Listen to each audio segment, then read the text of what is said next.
Hello student, welcome to my Prayas channel. आपका इस channel पे स्वागत है। आज हम एनसीईआरटी सार संग्रह को पढ़ेंगे और एनसीईआरटी सार संग्रह में बायोलॉजी पढ़ रहे थे। आज बायोलॉजी में हम दूसरे चैप्टर को पढ़ेंगे और ये चैप्टर है कंकाल तंत्र, जिसको इंग्लिश में बोलते हैं स्केलेटल सिस्टम।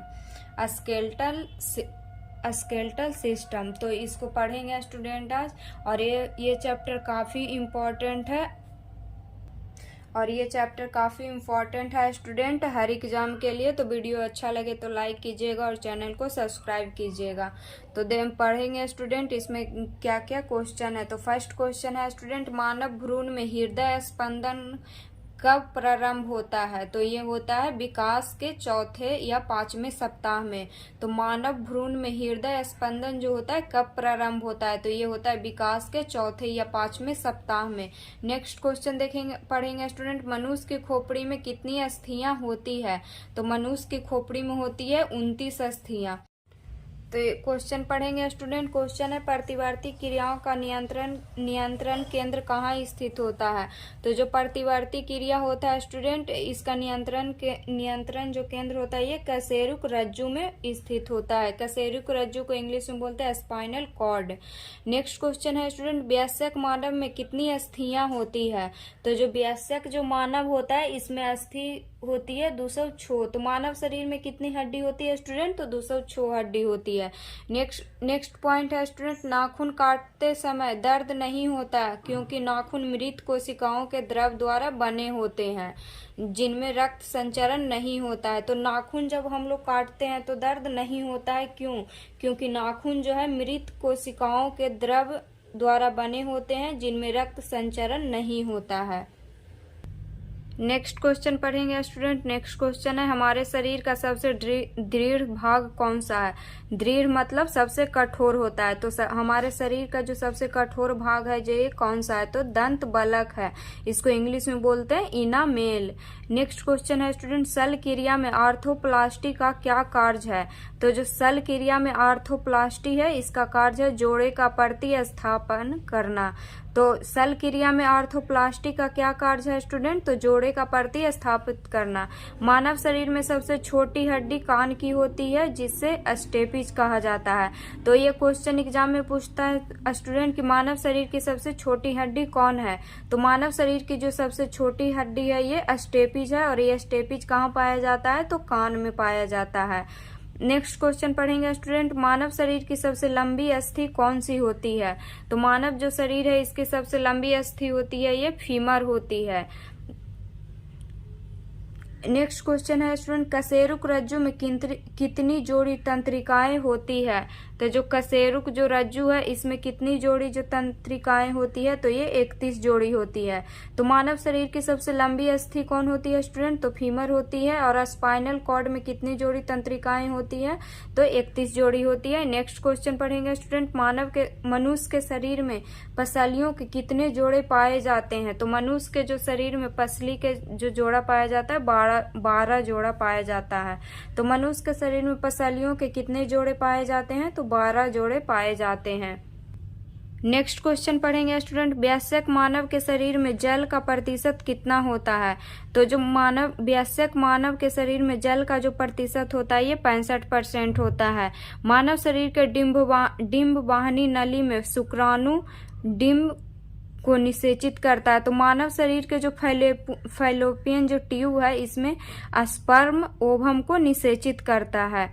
नेक्स्ट क्वेश्चन पढ़ेंगे स्टूडेंट, अस्थि एवं दंत निर्माण हेतु क्या आवश्यक है? तो अस्थि मतलब हड्डी होता है स्टूडेंट, और हड्डी एवं दांत निर्माण में आवश्यक है कैल्शियम और फास्फोरस। नेक्स्ट क्वेश्चन पढ़ेंगे स्टूडेंट। नेक्स्ट क्वेश्चन है, मानव शरीर की सबसे मजबूत पेशी कौन सी है? तो मानव शरीर की जो सबसे मजबूत पेशी है ये जबड़ा की पेशी है।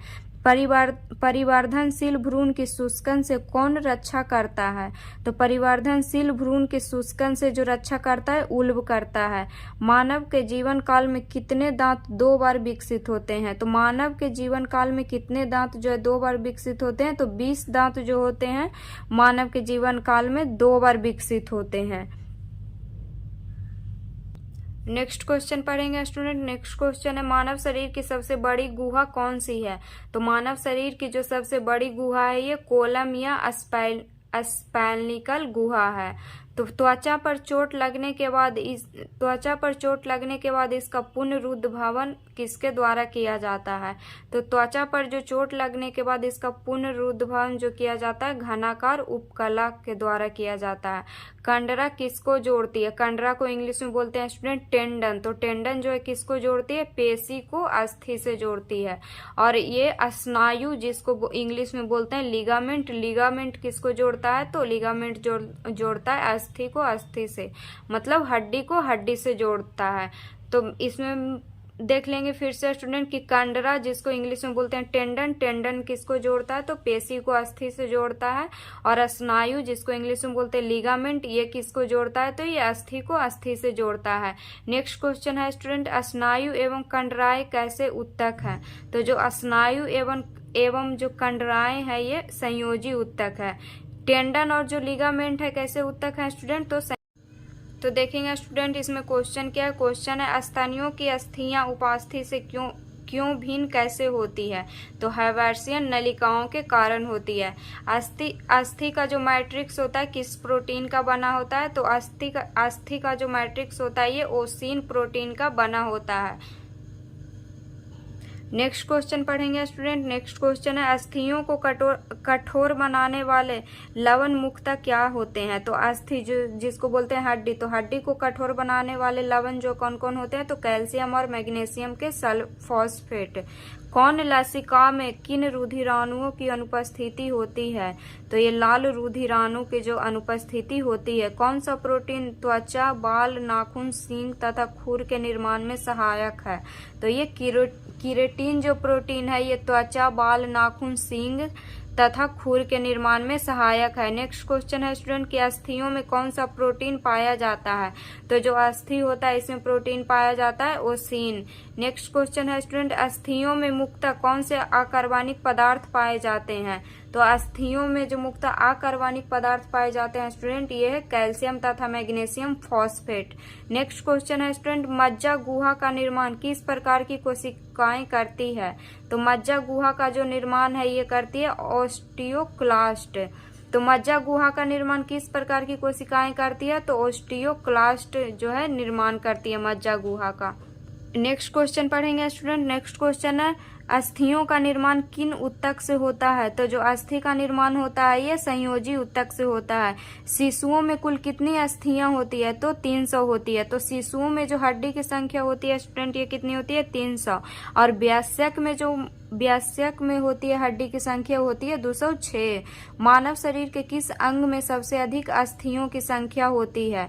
तो मानव शरीर के किस अंग में सबसे अधिक अस्थियों की संख्या होती है? हाथ में होती है। किस प्रकार की संधियां द्वारा हमारी खोपड़ी की अस्थियां परस्पर जुड़ी होती है? तो अचल संधि के द्वारा जुड़ी होती है। मनुष्य के कंकाल में कब्जा संधि का एक उत्कृष्ट उदाहरण किन अस्थियों की संधि में मिलता है? तो अल्ना एवं ह्यूमरस में मिलता है। तो मनुष्य के कंकाल में कब्जा संधि का एक उत्कृष्ट उदाहरण किन अस्थियों की संधि में मिलता है? तो अल्ना एवं ह्यूमरस की संधि में मिलता है। तो आज इतना ही पढ़ेंगे स्टूडेंट, कल नेक्स्ट चैप्टर पढ़ेंगे। तो वीडियो अच्छा लगे तो लाइक कीजिएगा और चैनल को सब्सक्राइब कीजिएगा।